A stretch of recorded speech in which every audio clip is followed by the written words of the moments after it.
अस्सलामुअलैकुम अज़ीज़ तलबा, bridge course के 20वें दिन आप तमाम का इस्तकबाल है। चलिए देखते हैं आज की सरगर्मी। प्यारे बच्चों, आज आपके लिए है ज़बान का घुमाव। मकसद है जिसका साफ़ और वाज़ेह तलफ़्फ़ुज़ की अदायगी। एक खेल है बच्चों जो ग्राउंड में खेला जाता है या स्कूल में खेला जाता है कमरे जमात में। चलिए देखते हैं स्कूल खुलने के बाद इंशाअल्लाह हम ये खेल खेलेंगे। आओ मालूम करें हिदायत। इस खेल में तलबा की तादाद कितनी भी हो सकती है।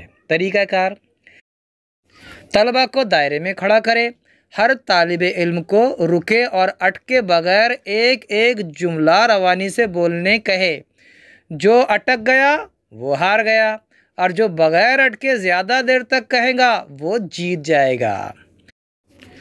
आमोज़िशी माहसल, सुनी हुई बातों को या ज़बान के यकसा अल्फाज को लुत्फ़ अंदोज़ होकर दोहराता है और मवाद के मतलब और मकसद का अंदाज़ा लगाता है। आओ अहलियत पैदा करें। प्यारे बच्चों, ये वो जुमले हैं जो आपको बग़ैर अटके पढ़ने हैं खेल में। मैं पढ़कर सुना देता हूँ। पहला जुमला, कच्चा पापड़ पक्का पापड़। इसको आपको बार बार कच्चा पापड़ पक्का पापड़ इस तरह।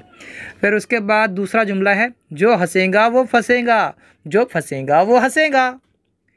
तीसरा जुमला है, पीतल के पपीते में पपीता पीला पीला। चौथा है, खड़क सिंह के खड़कने से खड़कती हैं खिड़कियाँ और खिड़कियों के खड़कने से खड़कता है खड़क सिंह। पांचवा जुमला है, चंदू के चाचा ने चंदू की चाची को चांदनी रात में चांदनी चौक में चांदी के चमचे से चटनी चटाई। छठा जुमला है, ऊंट ऊंचा ऊंट की पीठ ऊंची ऊंची पूंछ ऊंट की। और आखिरी जुमला है, पके पेड़ पर पका पपीता, पकड़ा पेड़ या पका पपीता। इन सातों जुमलों को आपको बग़ैर अटके पढ़ना है। चलिए आगे देखिए। आओ मशकरे।